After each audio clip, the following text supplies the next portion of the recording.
Esse vídeo aqui me trouxe muitas memórias.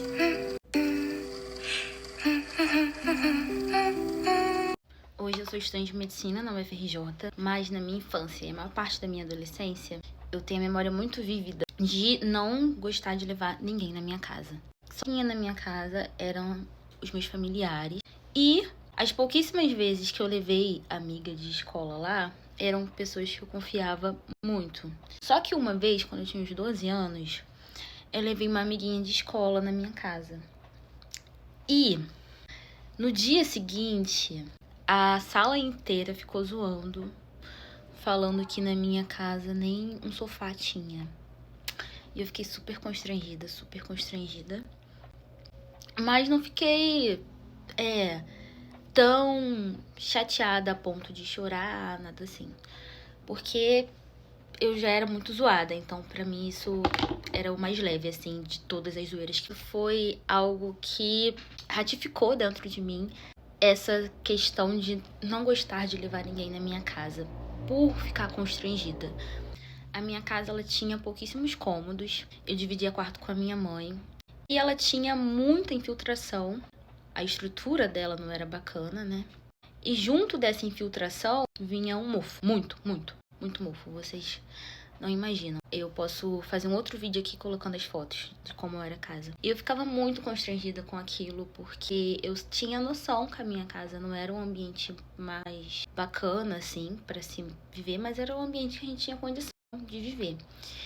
E eu lembro de ir na casa de algumas colegas e ficar muito, assim, encantada, sabe? Às vezes a casa delas era simples também, mas tinha uma estrutura, assim, que a minha já não tinha. E eu me recordo que ficava muito aflita quando alguém falava: ai, vou lá na sua casa pra fazer o trabalho. Eu nunca deixava as pessoas irem na minha casa, eu preferia ir na casa das pessoas fazer o trabalho. E na época eu era de uma igreja que fazia culto na casa das pessoas, dos adolescentes, de acordo com o sorteio. E eu fiquei muito nervosa uma vez que eu fui sorteada. E eu fiquei tipo: pelo amor de Deus, não façam nada na minha casa, não quero que ninguém vá. Porque eu fiquei tão traumatizada dessa uma das poucas vezes que eu deixei uma coleguinha aí e ela acabou comentando com pessoas da turma sobre como era a minha casa, que eu preferi que ninguém mais fosse, a fim de evitar certos desconfortos. E assim, como faz falta a nossa casinha, assim, ser ajeitada, sabe? Não digo uma casa luxuosa, mas uma casinha simples, mas de uma forma bonitinha, para que a gente possa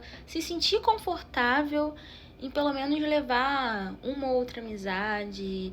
Faz parte do processo de socialização, desenvolvimento, construção de autoestima de uma criança e adolescente. E assim, isso pra mim foi algo muito delicado, porque eu definitivamente não me sentia confortável em levar pessoas na minha casa. Hoje eu moro numa casa que é simples, moro com dignidade. Na casa que eu morei a maior parte da minha vida, na minha infância até a adolescência, foi uma casa que era assim, na beira do rio, então alagava.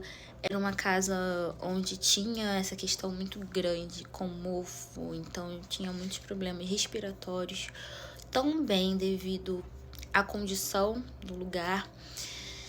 E às vezes eu fico pensando, às vezes eu volto à memória, como eu estudava dentro desse contexto. Sempre fui muito apegada aos livros, aos estudos, mas a minha condição habitacional definitivamente não era das melhores. Eu sei que tem pessoas com condições habitacionais piores, mas a minha também não era das melhores.